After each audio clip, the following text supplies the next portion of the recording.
Jai Gurudev, everybody. So, like I said earlier, I've decided to go back to Germany, and this is the last satsang here in Vrindavan for this time. And what to say? The satsang will carry on also in Germany. We'll figure it out how to do it, and also the japam will carry on, because this is how I'm in contact with you also. I will ask you, tomorrow it will not be possible to do satsang and japam. So wherever you are, please, at the same time which you have been doing, let's connect again and do the japam together. So it is a very quick decision, actually, but I decided to go back to Germany. Nobody really was prepared about that. The people here were shocked and some went into panic. And some people outside also were shocked how I'm going back to Germany, not only me, but also with all the people that I have come here from the ashram, Swami Revati and the others. And funny thing is that Giridhariji have arranged everything. It's funny how he arranged for everything, maybe Swami Revati could say it, and share a little bit that, Maybe turn the camera upon Swami Revati. He will share how Giridhari arranged for, maybe come near to me that you can talk in the mic. Okay. Yeah, look, Swami Revati is here. So what happened was that we had been checking if there was any option with the German embassy, just to keep tabs on it, and there was nothing. The German embassy essentially said that they had already sent 2 rescue flights to India, and there was no guarantees of a third one because they didn't have enough people needing the service. And so then we were kind of just open to the possibility that we might have to wait until this whole corona thing ends and commercial flights start to go back again in a normal way. In the meanwhile, we had a devotee here also from Austria who was checking with the Austrian embassy, and they spoke of a flight that was going to pass through Holland, through Amsterdam, but that this flight was completely overbooked. And so although there was a flight happening on Sunday, it was overbooked, and so there wasn't really anything we could do about that either except just wait. And then at nighttime yesterday, we got a message from a devotee who is in Delhi at the moment, and she'd gotten in contact with the airline, and she managed to grab a ticket. And so she was asking Guruji, is it okay if I go home now? And Guruji said, yes.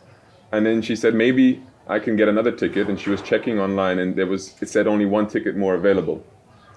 And so she called Guruji and asked if he was interested, and he said, no, I will only go back if everybody can go back. If the whole group, and there was about 6 of us here from Germany. So I asked her to send me the link. So she sent me the link, a link that we couldn't find actually any other way. We tried on the KLM website, the airline couldn't find it. In any case, we took the link, went online. I requested 6 tickets. There were 6 tickets, and so we booked the 6 tickets. Everything went smooth. About 5 minutes later, couple more people came who also wanted to get on the same flight. We went there to check for part of the video crew came to ask for 2 more flights. I went back on the same link, asked for 2 more flights. No more flights available until May.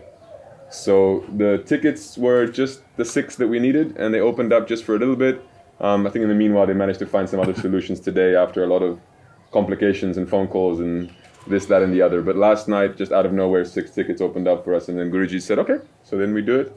And as he said, seems to be arranged like that. So there's nothing, the people here should not be scared about anything, It's just that now it's time to leave. It was time to be here in Vrindavan, and now it's time to move on, back to Germany. We'll be in quarantine anyway, locked down for 2 weeks. And we keep locking down. And it's nice, actually, to be here, locked down here, it is completely different from anywhere else, I guess. I've been having some videos, but how in Mauritius some people were getting beaten up. They just went out, to be with their friend. Oh yeah, terrible. They take it very strict, very strongly, because look,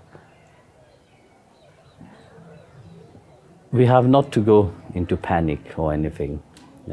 We can just sit and enjoy the moment. And we ask ourselves when really we did sit and enjoy that time.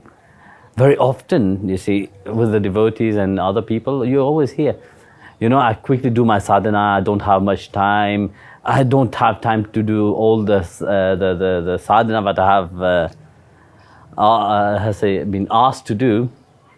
Even for meditation, I just do a little bit of meditation. My kriya, I do just a little bit of kriya, that's it. Now it seems that the Divine have given you all time to connect with Him. To connect firstly with yourself, So,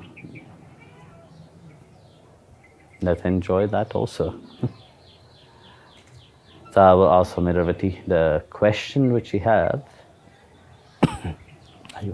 Beloved Gurudev, why is it said that serving the devotees of the Lord is greater than serving the Lord Himself? You see, firstly, service to the devotee make one humble. You see, to serve somebody, you must be really humble. You can't serve someone being in your egoistic self. With your pride will always stop you of serving others, because you see, your pride always placed you higher. I am the master of everything. I am this, I am that.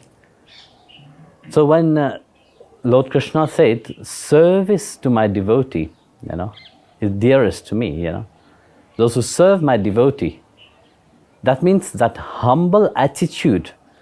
You have to humble yourself to be able to serve that devotee. Here we have to understand, he's not talking about, okay, you go around serving every kind of devotee, which just call themselves devotee. When Bhagwan called somebody a devotee, means that person has been elevated to the state where Bhagwan himself is embracing him. That state of realization, that state of awareness, that devotee himself, when you can say, Bhagwan is saying that is my devotee. A devotee is devout of pride and ego. That devotee himself is humble. So serving that image of a humbleness, that image of devotion and surrender, that makes you the same, because you're taking that as an example. If you have that devotee as an example of humility, humbleness, that devotee himself is ready to fall down at his own devotees as service. That's what the saint does, invisibly to the eyes of the devotee, invisibly to the eyes of the disciple. Actually, that's what the gurus and the saints, true guru and true saints does. They are there uplifting. Actually, they are not above. Even if it seems that the devotees are serving them, actually they are serving the devotee. They are pushing their devotees higher to the Lord, offering it as an offering to the Lord. Sorry. If you have to offer something to the Lord, you take it from down, you lift it up to Him, So that's what true devotee does. In the Gita, chapter 8, verse 8, Bhagavan Krishna said, those whose mind is free from moving left and right through the process of constant meditation and contemplation. Oh, Partha, they come to me. They reach me. So, this question refers very clearly of what a devotee is, really. A mind which is not moving left and right. Huh? So, that mind is fully focused. That mind is without any ego. But how does that happen? Is through constant meditation upon me, the Supreme Lord.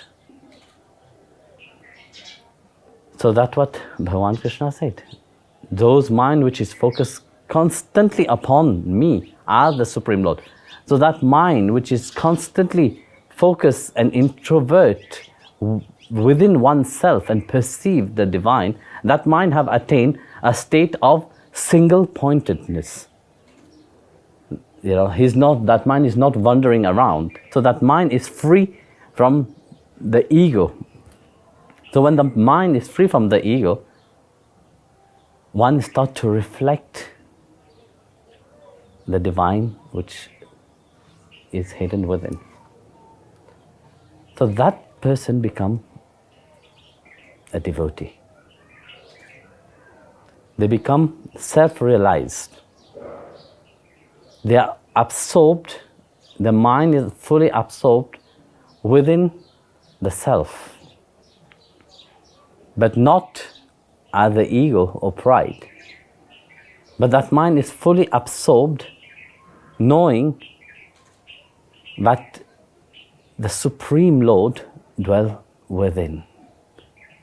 So if you have that full awareness inside of you, that mind is not jumping left and right and fully absorbed into devotion to the Supreme Lord Himself, the transformation must happen into that person. So that transformation which happens within that person naturally humble that person, because they know automatically it is not about them, it's about God.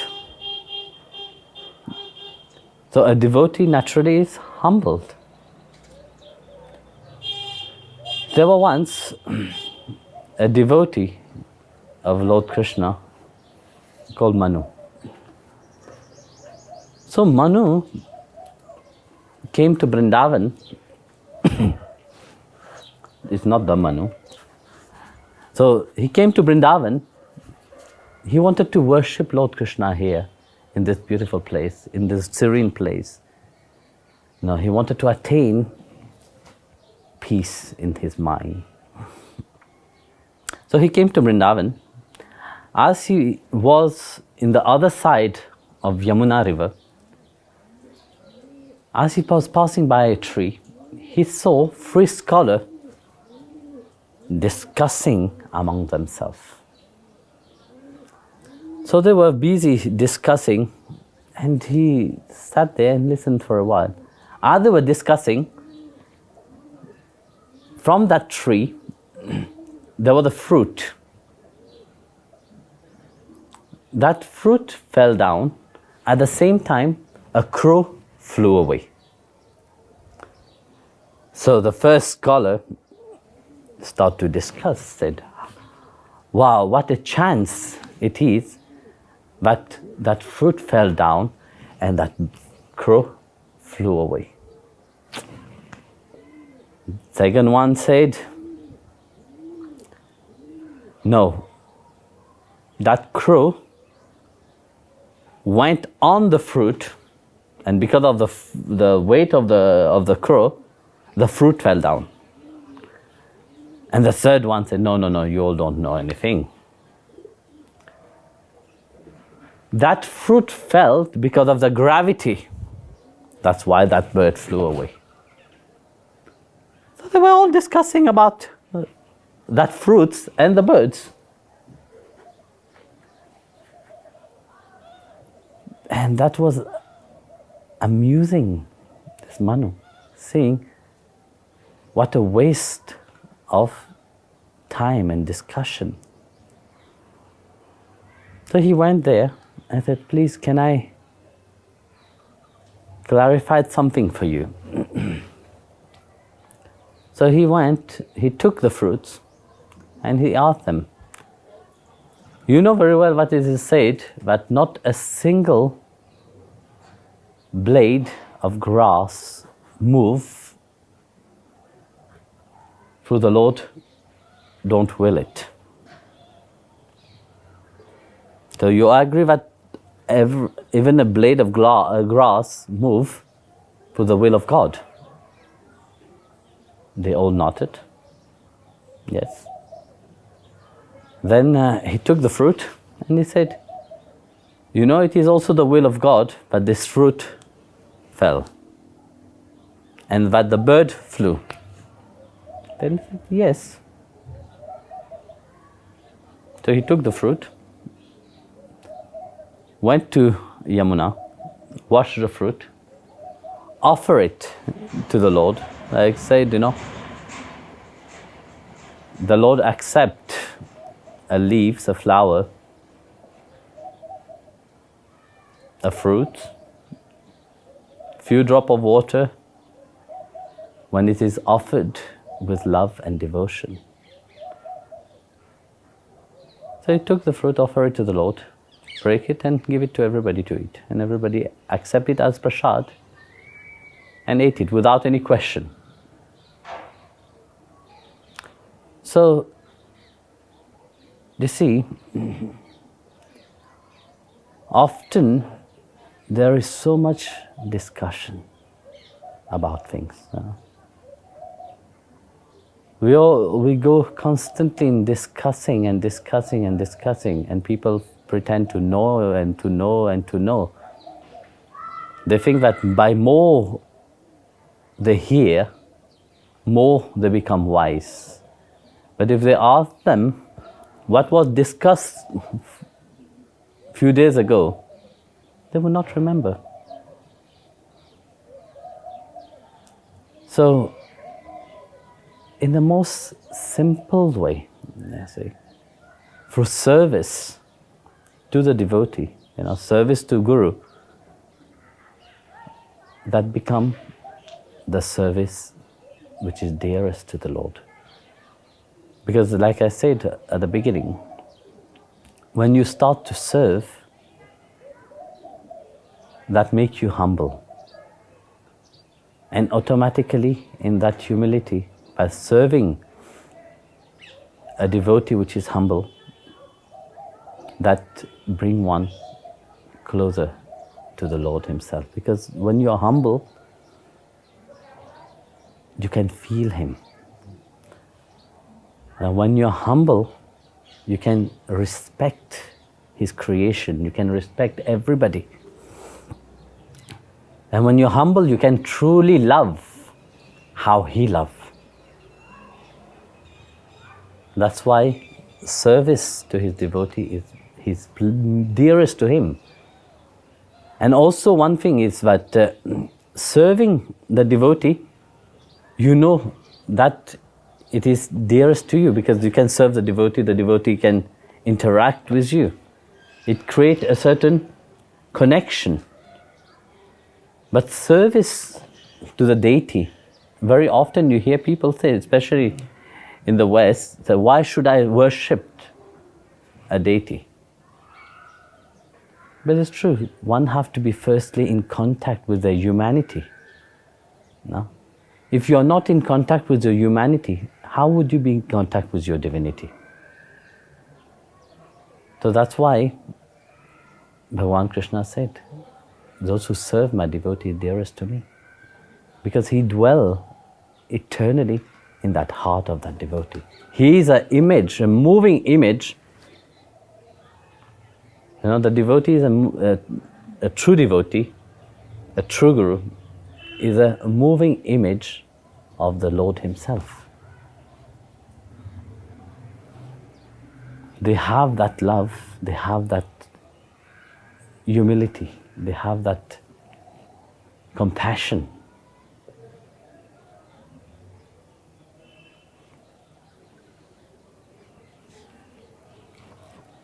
Guruji, when one's living master takes samadhi, and if a devotee then meets another living master, is it possible or should one continue to follow one's old guru or follow the new living master? And if so, how does one know whether the new living guru is correct and right to follow or not?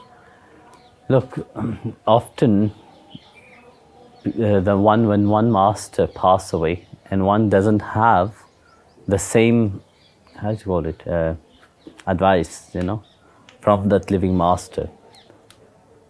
And in life, because you are living, it's easier to follow a living master. But that doesn't mean you should ignore that your previous master who have depart from this world. Because master normally, when they depart from this world, they become more alive and in more connection. So in certain tradition, the people, they follow the parampara, which means when one guru passes away, the guru already appoint the next successor, because that successor have been trained under the guru for many years, normally since childhood itself. So automatically the devotee of the previous guru automatically become the devotee of the present guru. This is the one which follow a certain parampara. And when the guru have clearly given the successor, then they carry on like that. Like very often you can see Swaminarayan is the same, and many Guru Parampara is like this. But there is certain Guru, you see, even in I just mentioned Swaminarayan, they can follow the Guru, but the appointed Acharya, the head Guru, which have founded, is still revered as the main Guru. The other become just the successor. And yes, in that tradition, they will follow the next Guru, which have been appointed according to the tradition. But in, for example, in the Sri Sampradaya, we also had before Ramanujacharya many acharyas. But yet, Sri Ramanujacharya have such a personality. Why? Because he concretized? Concrete? He made the Sampradaya concrete? Established, yes. Because he established and gave certain norms what to follow. So he became an acharya. Of course, under him there were many acharyas, many disciples, but yet in all, firstly, we have to worship him. We don't have the same worship to the others, because he is an incarnation of the Lord himself. So the devotee, whenever they are worshipping within that sampradaya, they worship him firstly. So in that context, he become the head of the acharya. So like that,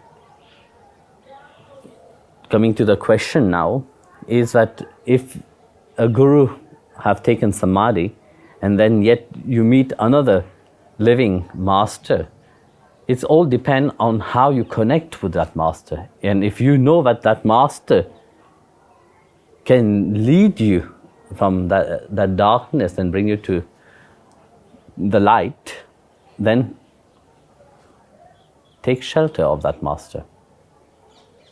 And don't see, like I said earlier, don't see any difference between your previous guru and the guru which you are following.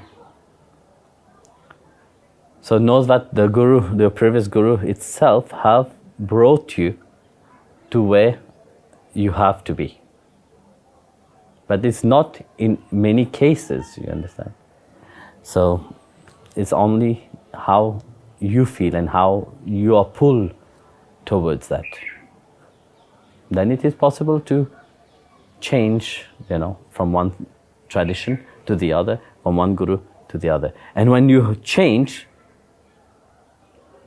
have respect for a previous one, but fully adopt the tradition and the path of your present guru. It's like you're getting married, especially here in India.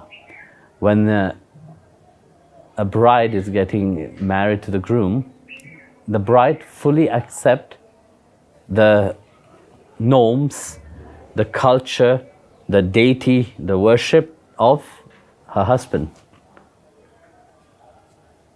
So like that, when you go on a different path, you're following your present guru, you fully adopt to your present guru what the present guru is teaching you and what it is the present guru giving you. The third part of your question, you said, how will I know whether the master is right? You will never know whether, if it is a real master, you will never know whether the master is right or not. Because by judging the master, this is the first offense you are making, which you should avoid, actually. But you should self-analyze yourself during that time. How do you feel inside of you? I'm not talking about your mind, because you see, like I said yesterday, at the beginning, you see, people like really, they like because of their fantasy, because they feel a different energy, they feel excited. No, take time to feel inside of you. Then it is fine, If your heart is pulling you, no matter what, you are trying to resist, but yet that heart is pulling you toward that master, then know that you have that blessing from your previous guru to move forward with your life, to move forward in a different path, to move forward with that new path which you are following. Guruji, the stories of Draupadi and Mirabai, for example, show us what surrender truly is. Besides, there are also many things a devotee can learn. When do we know if there is a challenge in life in which we have to prove our strength and fight for something? And when do we know if it's better to surrender and accept the situation instead of fighting? Ultimately, my question is, how to know when to accept and when to fight for something? You see, if I will say fighting, we can spend our lifetime keep fighting for things that we want in a fertile way. A true devotee is surrender. Right now it's a test of surrender. How much faith do you have in God? How much faith, how much surrender you are to the word of the Guru and God? Because you see, in the mind of people, they always run like a dog after new ideas, new things. They can't really say, I surrender to your will. No. There's a story of a, for sure you have seen, often dogs run, when a car passes by, they run crazily, try to jump over the dog. They're like, racing with the dog. When I was in Palani, in January actually. No, was it January or February? I can't remember. Last month. No time. They keep changing now, so I don't even know whether it was last month or it was January. Eh? February. It was last month. February. No, it was February. So one night we went to the temple. On the way back, there were lots of dogs trying to race with the car, trying to bark and all this thing.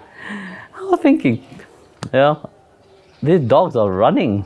What would they do, if we stop right now? They would jump and eat you. So, there were two farmers. These two farmers, one of the farmer had a dog, and this dog every time there's a vehicle passing by, the dog will race, and try to overtake. So one day the neighbor was asking the farmer, what will happen if what will happen? The dog want to, overtake that car. Do you think he will ever overtake the vehicle? And then the farmer answered, I'm not bothered too much about whether the dog will ever overtake the car. What I'm bothered about, what if ever the dog catches the car? That's what I'm bothered about. Which means, it would not be good. Bite the person and everything. So, it is the same with the human mind. One run towards fertile things. Things, unwanted things, and things that doesn't make one really happy. So, if you keep running like that, it will not lead you anywhere. So, you see, the example of the saints, they know clearly what they want. This is a different. They don't have a dilemma. Do I really want Krishna? Do I really want Srimad Narayana? Do I really want to surrender? No, they don't have the dilemma inside of them. For them, it's clear. Whatever the Lord gives them, they fully accept because their aim is clear. Their aim, their focus, their catch is clear. What they want. So why would they be confused? They don't have any confusion inside of them. So you become in a dilemma whether you have to fight or to just accept because you are confused with yourself. When you are confused with yourself, that confusion also become outside. So, and everything become confusion. Then you keep asking, am I right? Am I wrong? I have to fight or I have not to fight? Where is surrender? What is that word surrender? When you are surrendered to the will of God, do you go fighting? No, you don't go fighting. You do your dharma, you do your duty, but you are not attached to the result of it. I think that's what makes these saints great, because they are doing their dharma with all their heart, with all their mind, focused on the Supreme Lord.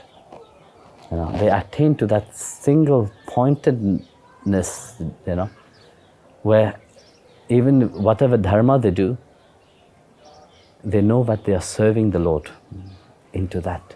And they are not attached to that fruit of their action. Because if you go fighting, means, yes, I want to be here. I want things to be the way I want it. How do you know it is right? You don't know whether it is right or wrong. What is right for you can be wrong for somebody. What is wrong for somebody can be right for somebody else. So, How do you know that? But those who surrender, they don't need to bother about knowing whether it is right or wrong. They know that whatever they do, they are doing it for their beloved Lord. It is right, it is right, it is wrong, it is wrong. He will transform it, He will take it, and He will make it the way He wants it. And this is the difference between the two, let's say, between surrendering and between have to fight for it.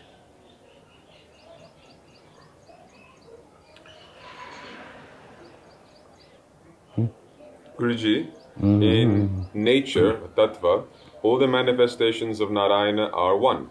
All are just Him. You said that Krishna is Narayana, and I know it. In tattva, they are one and the same. But when we see the moods, the rasa in these forms, is there a different kind of taste between them? Or is the rasa just like the tattva? Even if there are many, ultimately there is no difference between Krishna and Narayana. This is a question which here often people like it, you know. Actually, there is no difference between Krishna and Narayana. You know, Krishna is Narayana. Of course, you see, the mood of a bhakta, which they are attached to the leela they are attached to, is different. But you can see, you see, that even, for example, in South India, the people are mostly focused upon Srimad Narayana. And they have that same bhav towards Srimad Narayana, you know. In the north here, they will say, yes, the gopi are excellent devotee and great devotee. It's true. Bhagavan Krishna himself praised the gopi.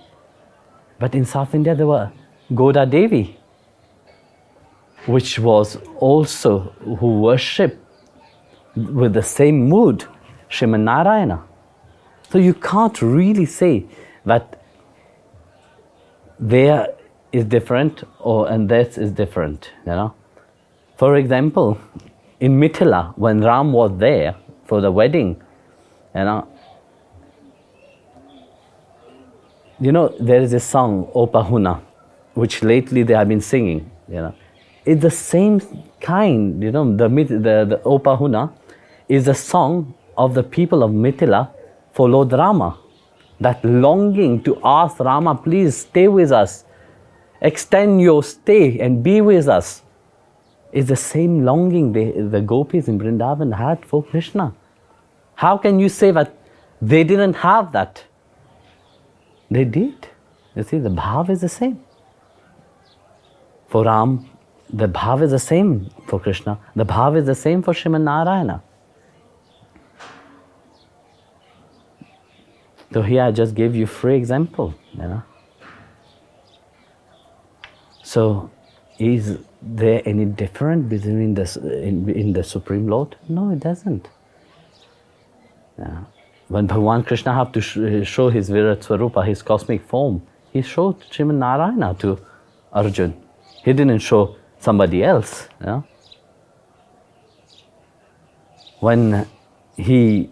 When Arjun saw his cosmic form, I can't look at this. I can't I can't comprehend that form. I can't. It's too much for me. What he asked the Lord? He asked the Lord, please show me your Chaturbhuja form. Now, from Srimad Narayana, he showed him his Chaturbhuja form, which is with Shankha Chakra, Gada and Padma. That form he could handle, because that form which is, you know, more, how say, familiar to him. Then he asks, please, I want you more as a Sakhi, you know, that Sakhi bhav inside of it. So according to wherever it is, you see, according to the bhav that you have inside of you, that kind of ras will also awake inside. But bhav and ras, you see, is not a fantasy. You know, this is one thing that is important. You know, people like very much, they confuse very often. You know, they read about it and then they fantasize it. That one should be very careful about. You know, Because the bhav, when it awake, it consumes from oneself. Then you are not yourself completely. You are fully surrendered. You are fully egoless. You are mindless. You are, I would say, breathless. Right now, it's not good to say breathless. If you say breathless, they can think that you have corona. So no breathless right now. Leave it only for the yogis. Yeah. So understand that there is Krishna Narayana is one and the same. So, Jai Gurudev, and please again carry on your japam and carry on listening to the satsang. Keep reading the Bhagavad Gita and Bhagavatam, and hopefully we carry on with the satsang in Vrindavan. In Springen. Jai Gurudev.